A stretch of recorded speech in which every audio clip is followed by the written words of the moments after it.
Today's adventure takes me to the state of Illinois, the county of Kane, and the city of St. Charles, where we're at Union Cemetery today. This cemetery has about 5,500 graves in it. It goes back to about 1870, but there's a couple of interesting stories I'm going to tell you today.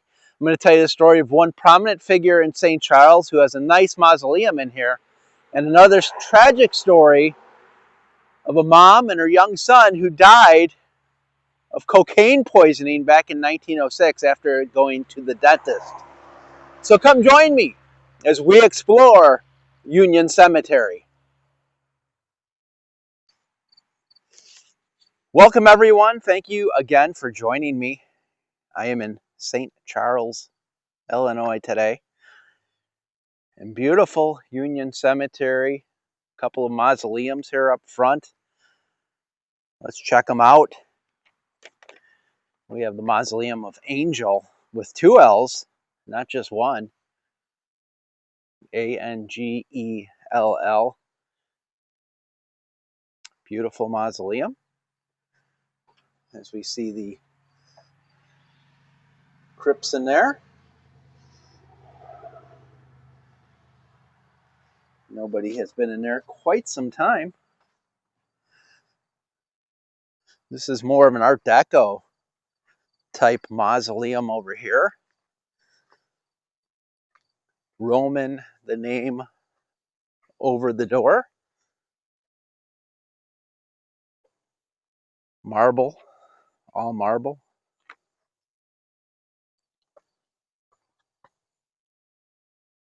We have some photos in there.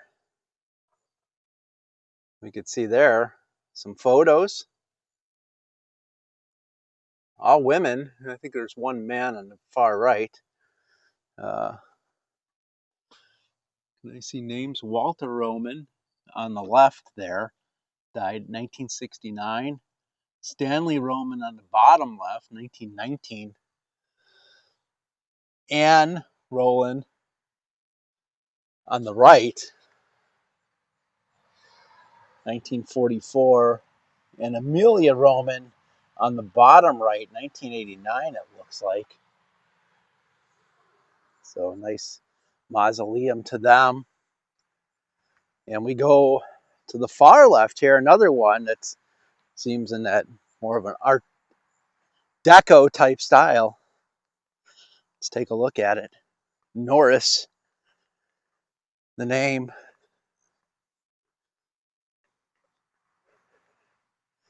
It's a beautiful, more of a simple design, but another beautiful mausoleum.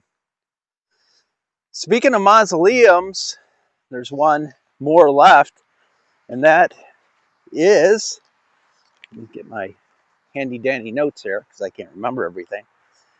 Colonel Edward J. Baker was a mausoleum who wasn't really a colonel, and I'll tell you that story right here. So he is responsible for building the Baker Hotel in St. Charles. I believe it's in St. Charles, which opened in 1928. He was born in St. Charles, lived there all of his life. And how did he get rich? And how was he a colonel? Well, interesting story. His sister, Delora, she married a guy named John Gates, who won $600,000 at a horse racetrack in 1900. And he used that money and invested it in companies, including some oil investments. And it actually led to the founding of Texaco Oil. He died in 1911, leaving everything to his wife, who was Edward Baker's sister. And then she passed away and left the fortune to Edward Baker. So this guy really didn't do anything for it. But he did do some charitable work, and he opened the Baker Hotel, like I said, in St. Charles. So he wasn't really a colonel, not military colonel. He raced horses and he was named an honorary colonel by the Honorary Order of Kentucky Colonels, who I guess was associated with horse racing. So not a real colonel, but I guess if you spend enough money on horse races and that, you can become a colonel, which is interesting. Here's the inside here. We see Henry Baker on the second one up from the right, died in 1914. And we see Harriet Rockwell Baker, upper right, died in 1940. And Edward Baker, I don't know if you could see it. There's some glare here. Okay, there we go. All the way up on top on the right there is Edward Baker, 1868 to 1959. And then on the left here, we have Emma Baker. I can't tell the date. And then right above her, right there, and there we go, Henry Rockwell, 1930. He died. So Edward Baker, very wealthy man, after inheriting money from his sister, building the Baker Hotel, and lived in St. Charles his entire life, is entombed right here. All right, as we go further into the cemetery, there's a big X here. Apparently, I'm assuming that's for cars. We're going to tell you another story. How about that? Not just one. We have two stories. And this is of Ellen Matilda Hawkins, who was the daughter of Matilda Swanson and Carl Abrahamsson. Born in Sweden, obviously a Swedish name. In 1874, she was born in Sweden. And immigrated to the U.S. in 1882 when she was a young girl. Married Nels Hawkins in 1898. They had 4 children: George, Mildred, Ray, who died of whooping cough, and Edward.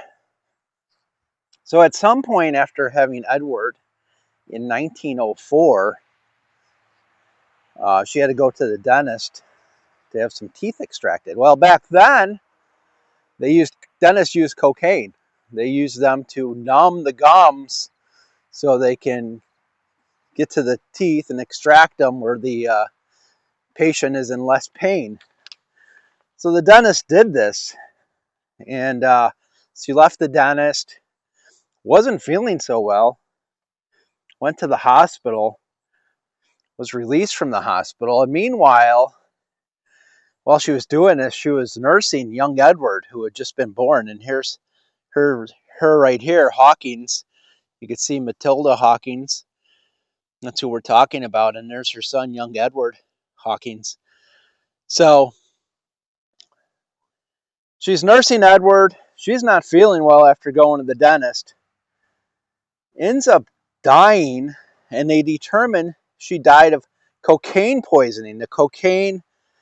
The dentist gave her too much cocaine to numb the gums, and unfortunately, she passed that cocaine to little Edward while breastfeeding him, and little Edward also died. So not only did Matilda pass away, but Edward passed away as well. And there's Edward, 1904 to 1904. And there's little Raymond, who died of whooping cough at the age of 1. And then Matilda there, her husband Nils, he passed away in 1925. So pretty sad for the Hawkins family. You know, you have a new baby and everyone should be excited in that, and you go to the dentist and next thing you know, you have cocaine poisoning. We have some more Hawkins here. Here's George. This is one of Nils and Matilda's sons. He lived in 1991. That's pretty good. And then we should have, here's Helen Hawkins, who must have been, I'm guessing, George's daughter, George and Hilda's daughter. So I wonder if, so we have Ray, we have Edward, there's George. Now there's just Mildred. I don't see a grave for Mildred, so Mildred must have, I'm assuming, got married and moved somewhere and is buried someplace else. But there's the story of Matilda and Edward. Both passed away of cocaine poisoning. This is very interesting, the way this cemetery is set up. In traditional cemeteries, you just have rows of gravestones. This one, different. There's like neighborhoods almost.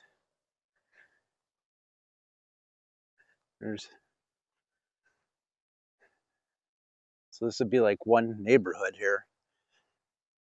Here's a beautiful monument. Let's check this out. Damascus. This is more modern.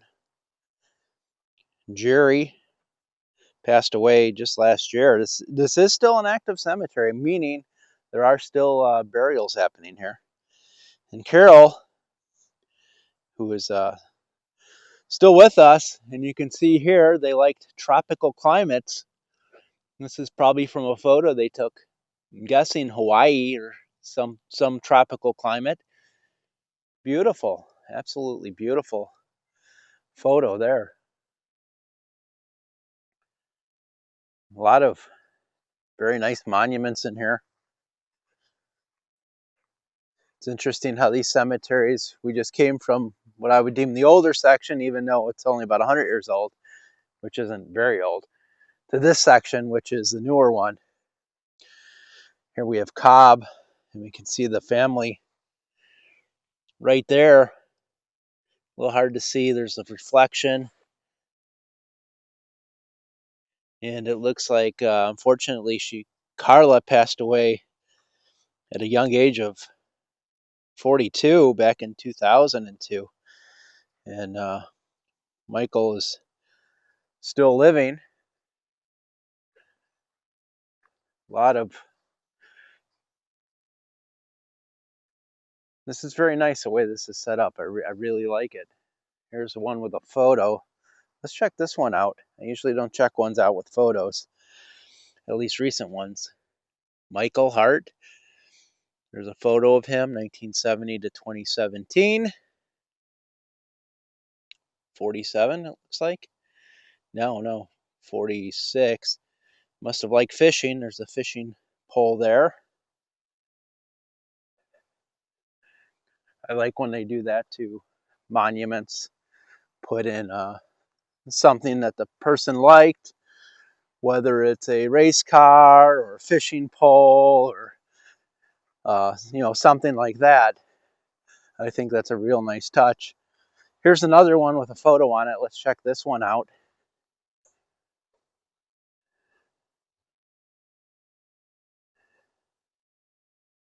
You could see the photo there.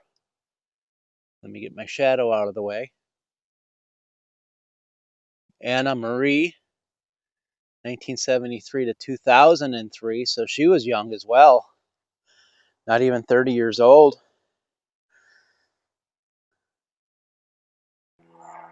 There's another beautiful one. I don't usually film a lot of newer monuments on my channel, but I thought these were just interesting. Seta, or Seta, you can see the light tower there, which is really nice. Cheryl passed away in 2013, and photos of them. Very, very nice. And there's another one over here I wanted to show you. Well, the one next to it, obviously you love dogs. There's one over here I wanted to show you that I thought was stunning.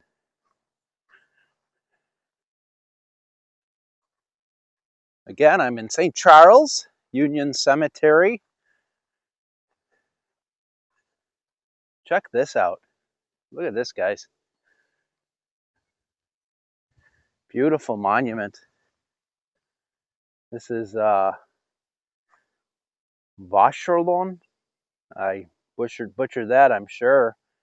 Lewis, 2020, she died, and Harriet died in 2007.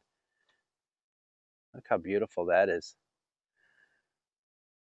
Knelt down, ready to release the dove. Absolutely beautiful. Okay, guys, thank you so much for taking this walk with me today here at Union Cemetery in St. Charles. Absolutely beautiful cemetery, some incredible monuments, both old and new.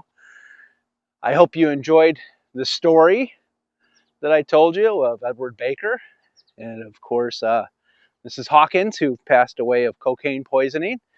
I always like to try to find some stories to tell you. I think it's a little more interesting than just going through a cemetery and just showing you headstones and tombstones. Even though that is interesting, I like to throw a couple of stories in there as well. So I hope you enjoy that. And as always, everyone, until next time, that's right, keep exploring.